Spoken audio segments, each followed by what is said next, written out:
Brought to you by Agilus Diagnostics.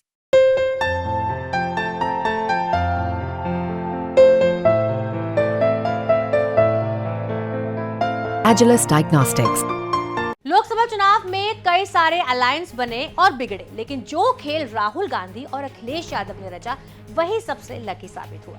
BJP के सारे सपने औंधे मुंह ऐसे गिरे कि 400 वाला नारा 240 पर गिरा।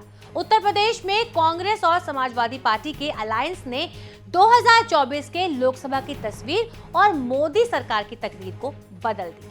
कांग्रेस सपा के अलायंस की चोट से बीजेपी 240 पर स्ट्रगल कर रही है। इंडिया अलायंस में सपा वाला लक अब महाराष्ट्र में भी आजमाया जाएगा। इंडिया गठबंधन का महाराष्ट्र संस्करण यानी MVA यानी महाराष्ट्र विकास अघाड़ी में सपा की एंट्री लगभग कंफर्म हो गई है। एक बार सीटें बंट जाएगी तो पूरी पिक्चर क्लियर हो जाएगी। मुंबई की विधानसभा सीटों पर अखिलेश यादव की समाजवादी पार्टी अघाड़ी के साथ मिलकर चुनाव लड़ेगी। हिंदुस्तान टाइम्स की रिपोर्ट के मुताबिक अभी तक मुंबई की सीट शेयरिंग का जो फॉर्मूला बना है उसमें शिवसेना यूबीटी को 20, कांग्रेस को 15 और एनसीपी सपा को 7 सीटें मिल सकती है। 2019 के विधानसभा चुनाव में मुंबई की 36 में से 20 सीटें कांग्रेस, शिवसेना और एनसीपी ने जीती थी। तब शिवसेना विभाजित नहीं थी, उसने 14, कांग्रेस ने 4, एनसीपी ने 1 सीट जीती थी, 1 सीट सपा को मिली थी। 2014 के विधानसभा चुनाव में ये 20 सीटें तो फाइनल है, हारी हुई 16 सीटों का ही बंटवारा चारों पार्टियों के बीच में होना है।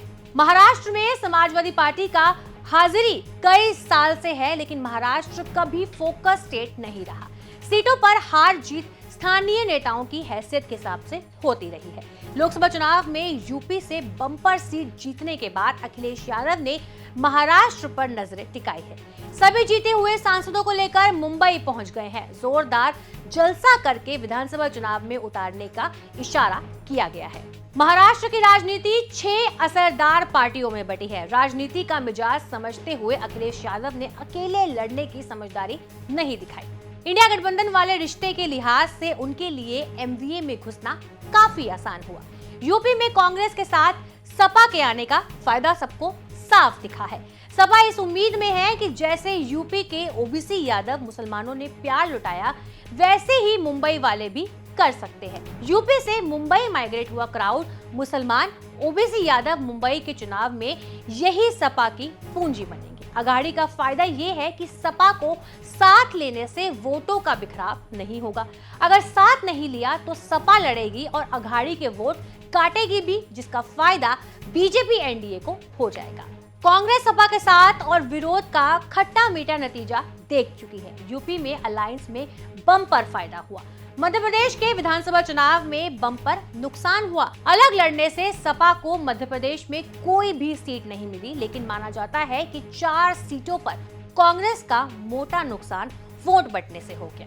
कांग्रेस का संकट है कि उसे महाराष्ट्र में अपने कोटे से एडजस्ट करना पड़ेगा। अलायंस होगा या नहीं, कितनी सीटें देनी है या फिर नहीं देनी है, ये भी कांग्रेस हाईकमान को ही तय करना है। वही बात करें हरियाणा की, तो हरियाणा का मामला भी फंसा हुआ है। हरियाणा कांग्रेस सपा से अलायंस के खिलाफ है। महाराष्ट्र वाले भी बाहें फैलाकर स्वागत नहीं कर रहे हैं। सपा से अलायंस का मामला अभी कंसिडरेशन स्टेज में है। आपको बता दें कि अखिलेश यादव की समाजवादी पार्टी अब देश की 3रे नंबर की पार्टी है, लेकिन राष्ट्रीय पार्टी का दर्जा नहीं है।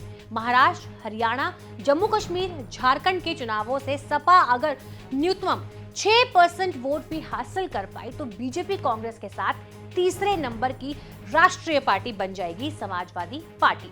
वहीं महाराष्ट्र से इसका सबसे ज्यादा चांस है। अबू आजमी महाराष्ट्र सपा के अध्यक्ष हैं। अखिलेश यादव ने इंद्रजीत सरोज को प्रभारी बनाकर मुंबई में तैनात कर दिया है।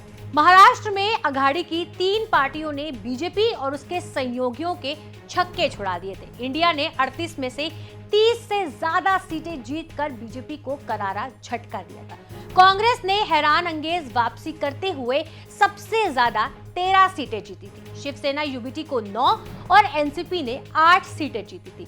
इस हिसाब से महाराष्ट्र विधानसभा में कांग्रेस सबसे ज्यादा सीटों पर लड़ सकती है, लेकिन मुंबई की 36 सीटों पर 2019 के हिसाब से शिवसेना यूबीटी का स्ट्रेचर बिग ब्रदर का रहेगा। अब ऐसे में देखना बनता है कि जब महाराष्ट्र में चुनाव होंगे और जब नतीजे सबके सामने आएंगे तो किसकी सरकार बनेगी। बाकी आपको क्या लगता है महाराष्ट्र में किसकी सरकार बननी चाहिए? जो भी आपकी राय है हमें कमेंट बॉक्स में जरूर बताइएगा। शुक्रिया।